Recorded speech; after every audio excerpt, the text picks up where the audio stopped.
That's it for our news roundup. It's time now to take a look at the French newspapers with Elena Casas. Good morning again, Elena. Now, yesterday we were talking about the help me out. That's it. Charlie Hebdo, its offices being attacked overnight.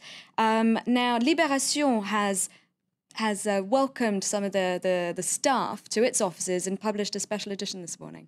Hello again, Claire. Yes, Charlie Hebdo's offices were completely destroyed in the night of Tuesday to Wednesday by a Molotov cocktail after they published a very controversial issue that we were talking about yesterday with cartoons of the Prophet Muhammad on the front. Now, Libération say they're helping out Charlie Hebdo's journalists in solidarity because of freedom of speech. So they've published this special cover this morning with the titles of both papers on the front and a sweating Nicolas Sarkozy here with burning copies of Charlie Hebdo in the background saying, after Greece, I have to save Charlie.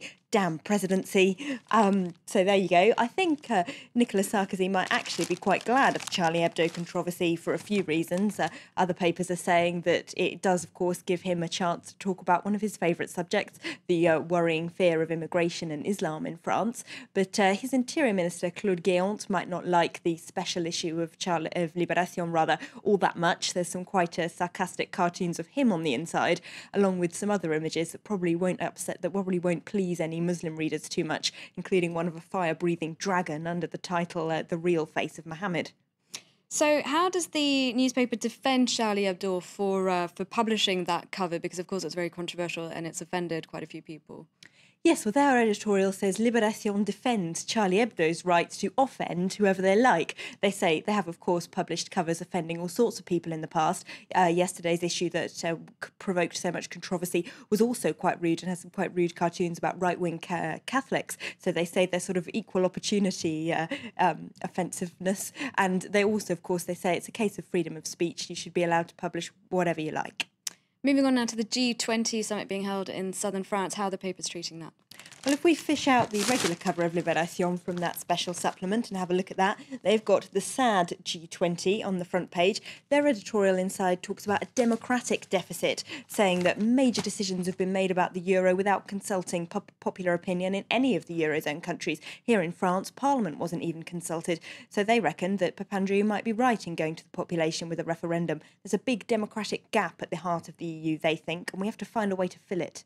And Lacroix has some ideas on that. Yes, if we have a look at this page, they've got how to give European citizens their vote back. Basically, they talk to a whole bunch of people on the inside, French and European politicians, for ideas on how to fill in this so-called democratic gap, including the French right-wing politician Dominique de Villepin, a long-time enemy of Sarkozy's, of course, who doesn't miss the chance to criticise him, but also says there needs to be a referendum in the whole of Europe so that all voters can have a say. Of course, these austerity measures are affecting voters across the continent. And they also talk to the MEP Daniel Cohn-Bendit. He says there should be an election across Europe to elect a new European Commission president. And just about everyone they talk to says the democratic institutions that exist already, national parliaments, haven't been given enough of a say in these bailout decisions. Moving on to a look at China, it was expected to be able to help out the Eurozone. Now it's getting cold feet. Yes, Lacroix is looking at this as well. They say it might be all very well for us to hope that China and Brazil will help bail Europe out, but they'll need something back in return. China wants guarantees on its investments, and it also wants other countries to stop nagging it about the value of its currency. Le Monde is having a look at this as well. They've looked at Chinese public opinion in blogs and on social networks, and they say that Chinese internet users don't see why they should bail out Europe either, because, of course, European citizens mostly enjoy a welfare system, benefits, and a higher income than your average Chinese person. So they say, why should we bail out lazy Europeans who don't work hard enough? There's a cartoon here where you can see two internet users, one saying, well, the Chinese blogosphere doesn't see why they should bail out Europe, and the other one saying, well, Europeans don't either. And Le Monde looks at what the Eurozone crisis might mean for the French election next year. Yes, on the front page, they say François Hollande's doing pretty well in those polls. He's up 3 points. But on the inside, they say the main political consequence might just be a more widespread spirit of defiance in politicians in general. 60% of voters polled say they don't trust any French politicians.